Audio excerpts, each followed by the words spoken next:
130/75 para ir de vuelta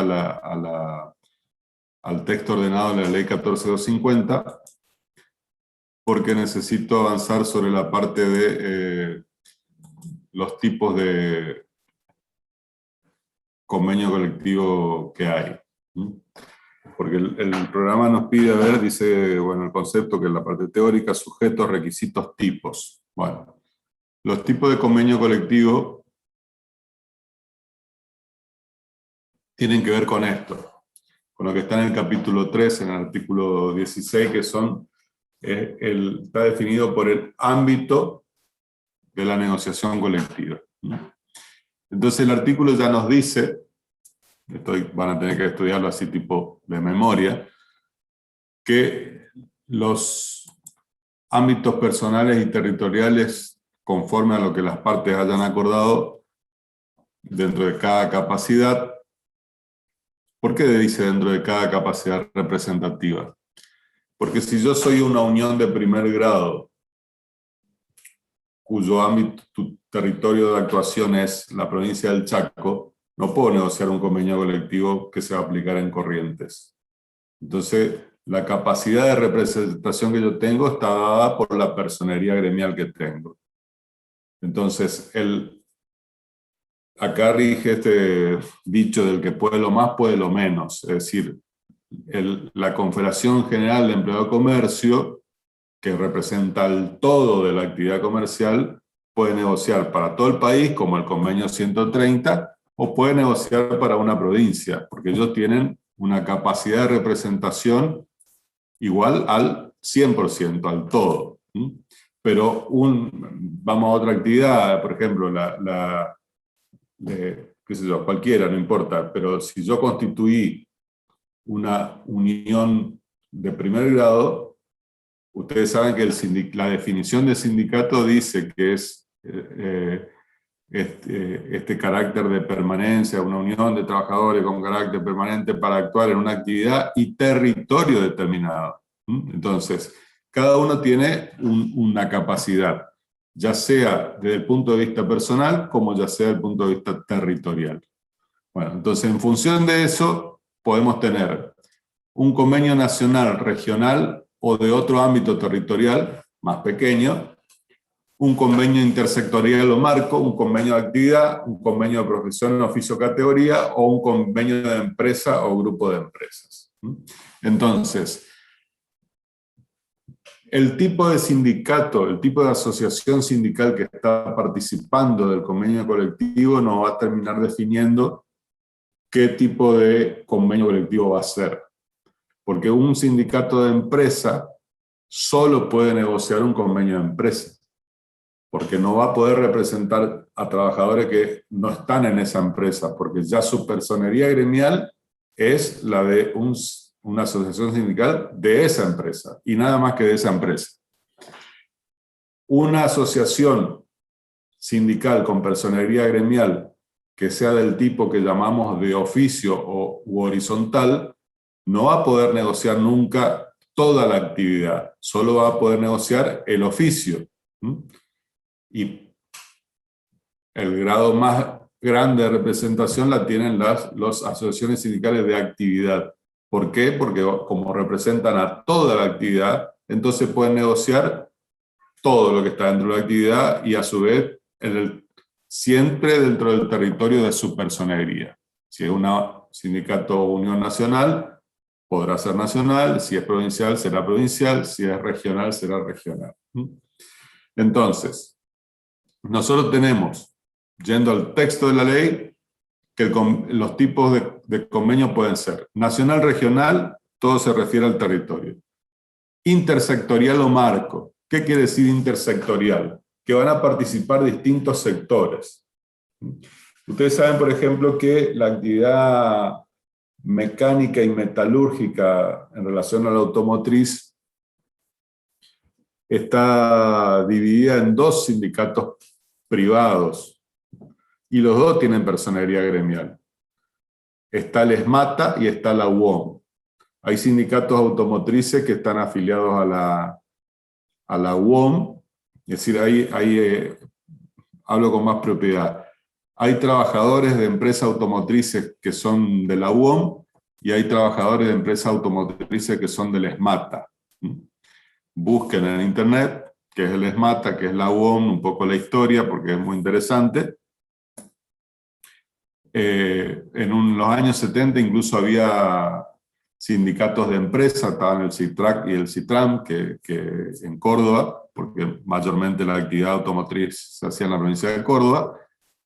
Entonces tenemos en una actividad metalmecánica, podría llamarse así, que es intersectorial. Hay asociaciones profesionales, grandes conglomerados de asociaciones profesionales de empleadores de la actividad metalmecánica, algunos solo mecánica, otros metálica y otro de las dos cosas. Y tenemos varios sindicatos. Entonces, entre todos pueden negociar un convenio colectivo intersectorial. Pueden incluir lo siderúrgico también, como suele pasar. En los convenios para la cuestión automotriz, como interviene la producción de acero con acero destinado a utilizarse como chapa en la industria automotriz, la de motores, la de autopartes, etc. Entonces, es una actividad que involucra, digo actividad y no quiero usar la palabra actividad, porque cuando digo actividad, los alumnos siempre interpretan que es una sola cosa, pero no, acá se cruzan varias actividades, un conjunto de actividades, multisectorial, digamos, la cuestión. Entonces se puede negociar un convenio multisectorial. Lógicamente que a más actividades sumamos, más grande el ámbito de aplicación, lo más probable es que ese convenio solo diga generalidades, porque es muy difícil en un solo convenio colectivo ponerse de acuerdo y detallar absolutamente todas las categorías de todas esas actividades que le estoy nombrando, mecánica, la siderúrgica, etc. Por eso también se le llama marco, convenio intersectorial o marco, porque solamente va a fijar un marco y después eso se articula con negociaciones más pequeñas, sector por sector. Bueno. En tercer lugar tenemos el convenio de actividad, en cuarto lugar el convenio de profesión. Vieron cómo va siguiendo el tipo de sindicato, la actividad de profesión, oficio y de empresa. Ese es el quinto y último tipo de convenio que tenemos. Entonces, acá nos hace una aclaración la ley que es muy importante porque se vincula con el tema de delegados sindicales, que aunque ya hicieron el parcial, esto es pregunta de final también. El artículo 17 nos dice que la representación de los trabajadores en la negociación del convenio colectivo de empresa estará a cargo del sindicato de personería gremial que lo comprende y se integrará también con delegados del personal. Se integrará también con delegados del personal. Quiere decir que cuando estamos hablando de un convenio colectivo de empresa, porque la ley lo dice, obligatoriamente también va a participar, además del sindicato, representantes, algunos de los delegados que son representantes como delegados gremiales dentro de la empresa. ¿Se acuerdan que el delegado gremial tiene una representación múltiple? Porque si la representación no fuera múltiple, este artículo no tendría sentido. ¿Por qué? Porque si el delegado representara solo al sindicato, el sindicato ya tiene representante en esa negociación, porque va a llevar otro más. ¿Por qué? Porque no representa solo al sindicato, también representa a los trabajadores, que a él, cuando se vota el delegado, participan todos, incluso los que no están afiliados al sindicato. Entonces, él va como vocero del lugar de trabajo. Entonces, acuérdense de esto porque esto lo van a leer acá, eso está acá y no está en la ley de asociaciones sindicales. Entonces, este capítulo sobre los tipos de convenios nos dice que hay 5 convenios y en otro artículo nos aclara que si se trata de un convenio de empresa, tienen que participar también los delegados del personal. ¿Alguien está hablando? ¿Me quieren hacer una pregunta?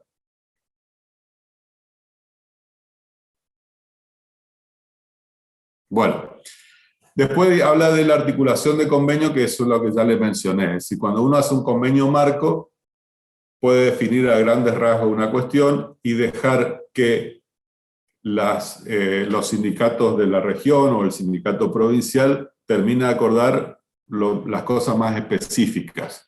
Y eso hay un sistema de articulación entre, voy a decir, bueno, ¿qué convenio tengo que aplicar? ¿El marco o el específico? Los dos, pero se articulan. Y nosotros sabemos ya por principio de derecho del trabajo que siempre, en definitiva, el trabajador va a tener la condición más beneficiosa, no importa en qué convenio esté establecida esa condición más beneficiosa, si es en el marco o es en el específico, ¿sí? Por otro lado, este tema de la articulación de convenios nos lleva a la cuestión de los ámbitos de representación. Los ámbitos de representación. Porque acá se cruzan la cuestión territorial con la cuestión personal, es decir, de la representación que tiene cada uno. ¿Por qué? Bueno, es parte de lo que ya les dije. La asociación sindical que tiene personería nacional puede negociar algo más pequeño que la nación entera. Puede negociar algo más pequeño. Pero a lo mejor en ese ámbito más pequeño hay otra asociación sindical que tiene personería para ese lugar específico. ¿Se entiende? ¿Por qué?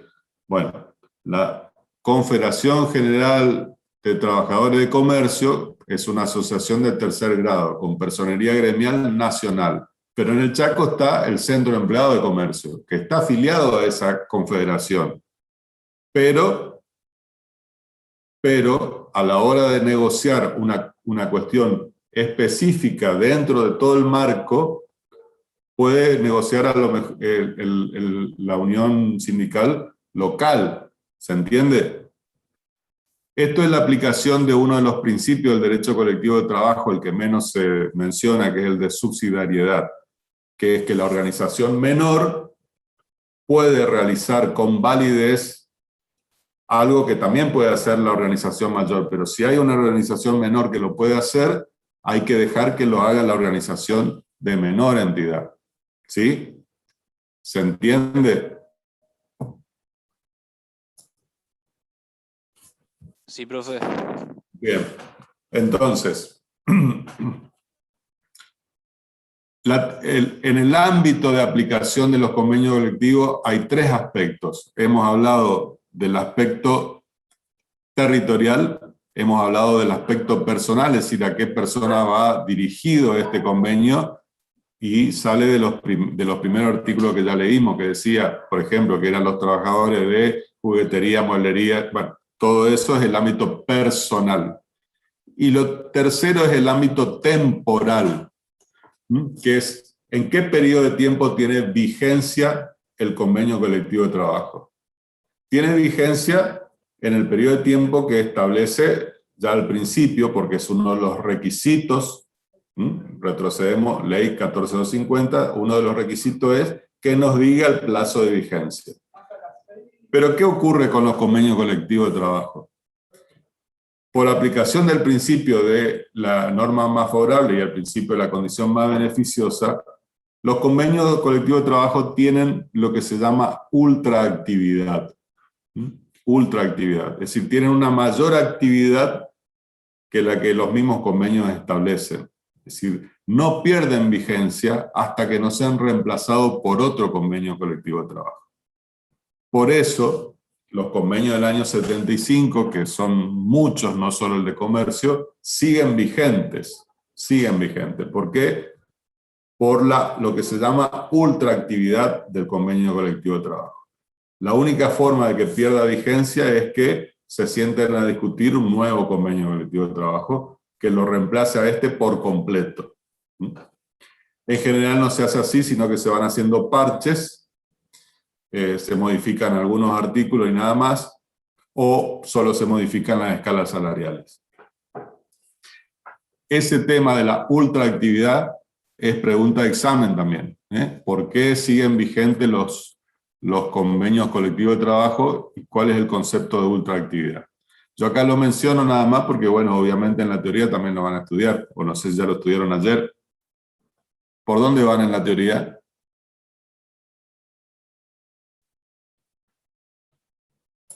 Ayer dimos las 5 y las 6, profesor. O sea, como yo, digamos, ir en conjunto. Es que esto hay que estudiar en conjunto. Es muy difícil hacerlo por separado. No tiene mucho sentido tampoco. Entonces, ya sabemos los sujetos, ya vimos los requisitos, ya vimos los tipos, que son los que están en este artículo 16, y el ámbito de aplicación, que siempre es territorial, personal y temporal. Déjenme mirar un segundito el programa, a ver qué es lo que falta. Bueno, falta lo relativo a la intervención del Ministerio del Trabajo y que es la homologación. Bueno, eso ya también lo van a ver en la teoría, ya lo dije un poco al principio. Cuando las partes han estado negociando, no necesitan reunirse siempre en el Ministerio del Trabajo, pero cuando ya está terminada la cuestión y va a ser presentada para la homologación al Ministerio de Trabajo, ya esto se lo redacta formalmente. Ayer, profesor, se habló de lo formal y no formal. ¿Tiene que ver con eso, creo? Tiene que ver con esto, sí, porque en la clase anterior yo les mencioné que hay una negociación no formal que es diaria para cuestiones que no necesariamente son un convenio colectivo de trabajo. Puede haber habido un problema en una fábrica o vamos a suponer, en un supermercado donde hubo una discusión entre 3 o 4 empleados. Y a raíz de esa discusión intervino el gerente de la empresa y bueno, se produjo una situación ahí. Eso, vamos a suponer que la empresa decida que va a haber una sanción para los empleados. Y bueno, el sindicato va, interviene, discute, negocia y finalmente consigue que no haya ningún tipo de sanción o que la sanción sea solo una advertencia. Bueno, eso también es una negociación, es parte de la tarea sindical. Eso es diario, todos los días están ocurriendo cosas. Y para eso no necesita seguirse el procedimiento, es decir, las formas, la invitación, que el otro reciba la invitación, que se notifique. Esas formalidades, la ley las exige para esto, para el convenio colectivo de trabajo. Por eso tenemos... Ayer la profe decía que es lo que se da día por día por los delegados representantes de los empleadores por temas cotidianos, la no formal. También, claro, sí. Lo que pasa es que ustedes van a tener... Hay una multitud de pequeñas empresas que por la cantidad de trabajadores no pueden elegir delegados. O que no tienen delegados, o un turno que no tiene delegados. Entonces, a veces son los delegados los que hablan, si los hay, a veces el delegado y también el sindicato, y a veces son los funcionarios sindicales los que lo hacen. Y también a veces no lo hace nadie, digamos. ¿Sí? Pero digamos que en la dinámica del mundo laboral de negociación y conflicto, esto es una cosa que ocurre constantemente. Bueno,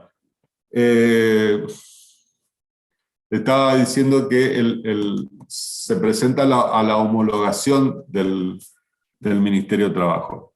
El Ministerio de Trabajo va a hacer lo que ya se vio en unidades anteriores, que también siempre es pregunta de examen, va a controlar que no haya nada ilegal, va a controlar que no haya nada ilegal dentro de lo que estas partes han acordado, va a controlar de que no vaya en contra del orden público laboral, es decir, que no vaya en contra de la ley de contrato de trabajo, que no vaya en contra de los estatutos especiales, y lo que se está discutiendo tiene que ver con los estatutos especiales, es decir, por ejemplo, que un convenio de trabajo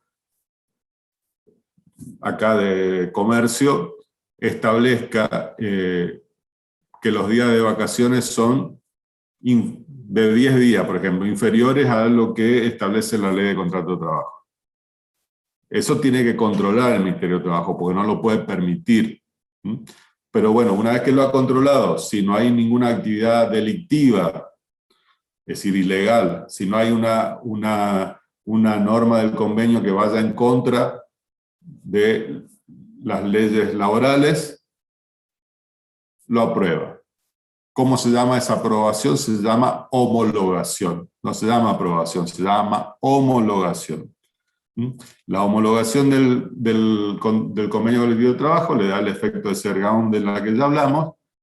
Ese convenio se registra, se le da un número de convenio, se registra, se publica en el boletín oficial para que sea de conocimiento público, y a partir de la fecha en que se hayan puesto de acuerdo para que entre en vigencia, y si no se han puesto de acuerdo, a partir de los 8 días después de publicado en el boletín oficial, ese convenio colectivo es válido para toda la actividad, para todos los trabajadores y para todos los empleadores de esa actividad, si es un convenio de actividad, o de esa empresa, si es un convenio de empresa, etc.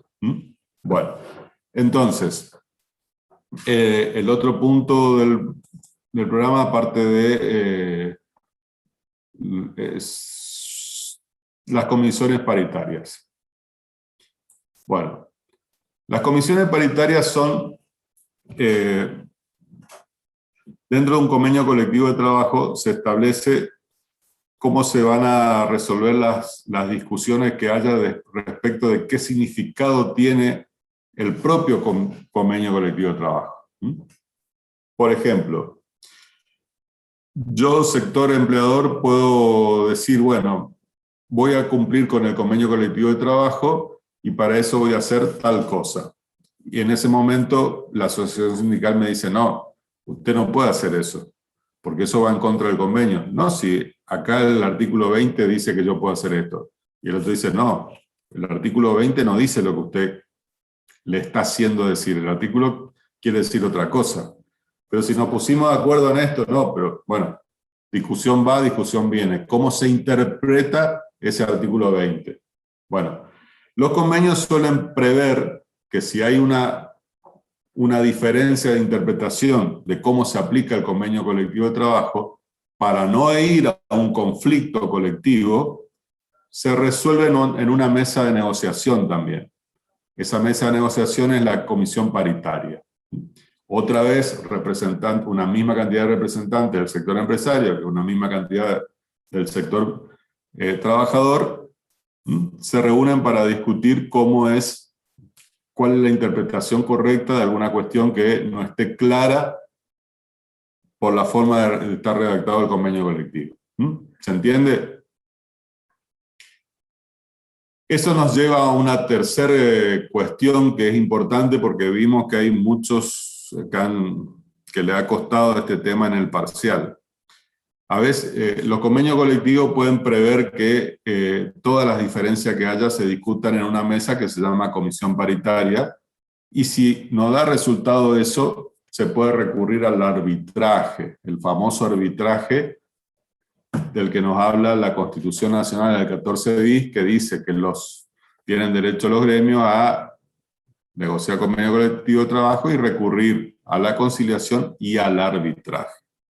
Entonces, puede estar previsto que si no ha logrado resolverse en esa comisión paritaria la discusión que había, se recurra a un árbitro. Se recurre a un árbitro. Y ya lo que defina el árbitro va a ser definitivo y las partes lo tienen que acatar.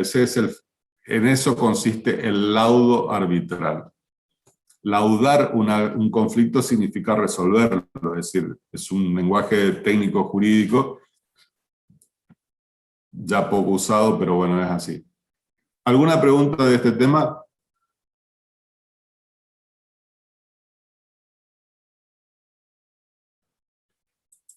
Bueno, me queda hablar de una cuestión que la mencioné, pero quiero darle, ver si podemos encontrar ejemplos, pero para eso tenemos que ir otra vez al convenio colectivo, no al contenido que está acá en esta ley, sino a un convenio cualquiera, el 130/75. siempre se le pregunta cuáles son las cláusulas normativas. Las cláusulas normativas son cuando el convenio colectivo establece una norma. Por ejemplo, cuando dice que se crea la categoría de maestranza, está estableciendo una norma. Y la norma dice qué personal va a ser comprendido en esa categoría de maestranza. Si voy a subir al aula la clase de hoy, sí, pero estoy demorado en subir las clases porque me gusta procesar los videos en YouTube, pero lo voy a subir lo más pronto posible. Entonces, por ejemplo, el convenio colectivo de trabajo no puede dar menos tiempo de vacaciones que los que da la ley de contrato de trabajo, pero puede dar más tiempo de vacaciones. Entonces, en el convenio colectivo de trabajo podemos encontrar que se estableció que las vacaciones del personal va a ser, según la antigüedad, en vez de 14 días, como dice la ley de contrato de trabajo, de 20 días o de 30 días. Bueno, eso es una norma, porque después es obligatorio cumplir para el empleador otorgar vacaciones pagas por esa cantidad de días que se ha establecido en el convenio. Es decir, todas esas son cláusulas normativas. Se establecen las condiciones de trabajo, es cláusula normativa. Las cláusulas obligacionales son cuando uno de los dos sectores, ya sea empleador o trabajador, se obliga frente al otro sector en determinada cuestión. Por ejemplo, que el sector sindical se obligue a no efectuar paros o no recurrir a conflictos colectivos para resolver los problemas, sino que se va a someter a una negociación previa. Eso también puede estar en el convenio colectivo de trabajo. O puede estar una obligación del empleador, donde una cláusula del convenio dice que el empleador va a, se obliga a destinar para la asociación sindical un sector que va a ser usado para capacitación de los trabajadores afiliados, por ejemplo, o un campo de deportes. Bueno, con eso hay que ser cuidadoso porque los sindicatos y los empleadores buscan la forma de evadir la prohibición legal de que el empresario no puede sostener al sindicato. Los sindicatos tienen que ser autárquicos económicamente, no pueden sostenerse con aporte empresario, pero siempre disfrazan en este tipo de cláusulas obligacionales alguna forma de que el empleador contribuya, llamándole que va a contribuir a la capacitación, llamándole que va a contribuir beneficios sociales, etcétera, alguna forma de contribución económica. Pero esto hay que ser un tema muy cuidadoso. Y lo otro que va a estar en los convenios colectivos de trabajo es la cláusula de solidaridad, que es la que, yendo a la pregunta que me hicieron de un recibo de sueldo, pasa lo siguiente. Si yo me afilio al sindicato, tengo que pagar la cuota sindical. Por ejemplo, el 2% de mi salario. Si yo no me afilio al sindicato, pero soy beneficiado por una negociación colectiva, ese es el argumento que se usa, tengo que pagar la cuota de solidaridad. Entonces, el que no está afiliado tiene que pagarle igual a ese sindicato, por eso le viene el descuento. Lo que pasa es que el recibo tendría que ser claro, en el sentido de que lo que se le está cobrando es la cuota de solidaridad que está autorizada por el artículo 15 del Convenio Colectivo de Trabajo. Bueno. Como no me quiero olvidar de la pregunta que me hicieron sobre el recibo, te puedo decir lo siguiente. No sé si está presente en este momento la que me preguntó. Sí, profe, estoy. Bueno, es bastante común, no tanto en el ámbito privado, por eso yo te pregunté, pero es bastante común que el sindicato... Ustedes vieron que el sindicato con personería gremial puede hacer uso de su derecho de que las cuotas las cobre el empleador y retenga. Es decir, el empleador cuando paga el sueldo retiene, hace la retención de X cantidad de dinero y después lo destina a la obra social, al sindicato, al sistema jubilatorio, etc. Tiene la obligación de depositarlo, no se puede quedar con ese dinero, eso sería un delito. Entonces retiene y hace destina el dinero al lugar que corresponde. Ocurre el delito, muchas veces ocurre. Entonces, por ejemplo, por eso se estableció en el ANSES una forma de que el trabajador tiene que controlar si el dinero que le retuvieron para jubilaciones fue al sistema jubilatorio, o el dinero retenido para obras sociales fue a la obra social. Y en este caso el dinero retenido por el sindicato. Ahora, ¿cómo sabe el empleador que tiene que retener la cuota sindical de Juan González? Porque el sindicato le pasa una lista. Y como el trabajador puede afiliarse, desafiliarse, etcétera, ir y venir, esa lista tiene cambio a lo largo del tiempo. Entonces, el sindicato presenta una lista y este mes presentó una lista de 98 personas. Y el mes que viene presenta una lista y son 80 porque se desafiliaron 12. Entonces presenta una lista. Descuentan, el empleador retiene en función de esa lista. ¿Y qué pasa cuando el sindicato incluye una persona no afiliada? El empleador no tiene por qué saber si está afiliado o no está afiliado. Él descuenta de acuerdo a la lista que le dio el sindicato. Entonces, ¿qué ocurre? Ocurre que cuando el sindicato pasa la lista a veces hace trampas. Pasa la lista y hace trampas. Porque está estadísticamente demostrado que cuando el trabajador ve el recibo y dice, hey, ¿por qué me descontaron esto? Se enoja, le da bronca, pero a la semana ya se olvidó. Si no fue inmediatamente a reclamar, de golpe cuando se dio cuenta, vino el recibo el mes siguiente y le volvieron a descontar. Es decir, eso es lo que ocurre. Es muy común en el ámbito público, porque como en el ámbito público permite la pluralidad de sindicatos con personería gremial, y el más plural de todos es el de docentes, en docente ocurre a cada rato. Es decir, a la gente le aparece un descuento, va a un sindicato y dice, no, yo no soy el que te desconté eso. Va al otro y está dando vuelta porque hay 10, 12, 14 sindicatos que tienen autorizado el código de descuento, tienen autorizado el código de descuento y por eso se aplica el código. Pero el código es poco claro porque en el recibo dice el descuento y figura entre paréntesis 321. ¿Qué quiere decir el código 321? No se sabe, hay que ir a hablar con el liquidador para ver quién es en definitiva el que le está descontando y por qué. Bueno, por otro lado, los sindicatos suelen tener también mutuales. Vieron que uno de los derechos de las asociaciones sindicales es formar mutuales. Y a veces el trabajador no está afiliado al sindicato, pero compra en la mutual y le viene el descuento por recibo de sueldo. En eso también tienen que fijarse.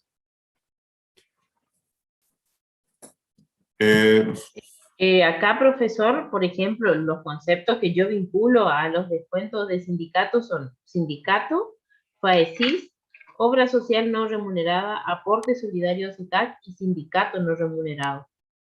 Sí. Ese que dice solidaridad es por convenio colectivo. Lamentablemente de eso no se puede quejar. Lo que no entiendo bien es, yo supuse que vos me decís que tiene sindicato por un lado y FAESIT o algo así por otro, como que fueran dos cosas. Sí, como que fueran dos cosas, porque dice FAESIT, sindicato está separado, son conceptos diferentes. Y sindicato dice el código y por 2 unidades además, no por una. Después FAESIT sí está por una, obra social no remunerada, aporte solidario SICAC, que esa se entiende que es la cuota solidaria, que afiliado no se paga igual. Y si tienes después, suerte, la empresa tiene un liquidador.